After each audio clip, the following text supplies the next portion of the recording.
Hi my friends, ഞങ്ങൾ ഇപ്പോൾ പൈതൽ മലയിലേക്ക് മുകളിൽ എത്തുന്നതിന് മുമ്പുള്ള ഒരു ചെറിയ അരുവിയുടെ പ്രദേശത്താണ് നിൽക്കുന്നത്.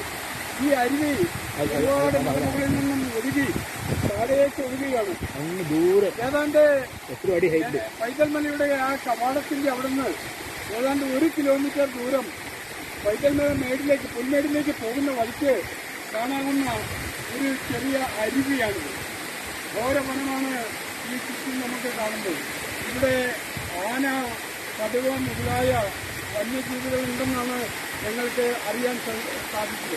ഒപ്പം തന്നെ ഈ വഴിയിൽ കൂടെ യാത്ര ചെയ്യുക എന്നുള്ളത് വളരെ സാഹസികതയാണ്.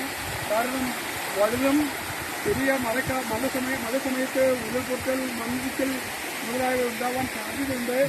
ആയതുകൊണ്ട് കഴിയുന്നതും റെയിനി സീസണിൽ ഈ ഭാഗത്തേക്ക് വരാതിരിക്കുന്നതാണ് ഉത്തമം. ഞങ്ങൾ ഹിൽപാലസ് നിവാസികളാണ്. ഹിൽപാലസിൽ മ്യൂസിയത്തിൽ നടക്കാൻ പോകുന്ന മൂർത്തി അവർ എന്നോട് പോകുന്നുണ്ട്. ഒപ്പം തന്നെ എൻ്റെ പ്രിയ സുഹൃത്ത് മൂന്തൻബായി ഉണ്ട്. മൂന്തൻബായിയുടെ നാട് ശ്രീകണ്ഠപുരത്താണ്. അദ്ദേഹത്തിൻ്റെ വീട്ടിൽ ഞങ്ങൾ ഇന്നലെ വന്ന് താമസിച്ചു. ഇന്നും ഒരുപക്ഷെ അവിടെ തന്നെ ഞങ്ങൾ തങ്ങുന്നതായിരിക്കും.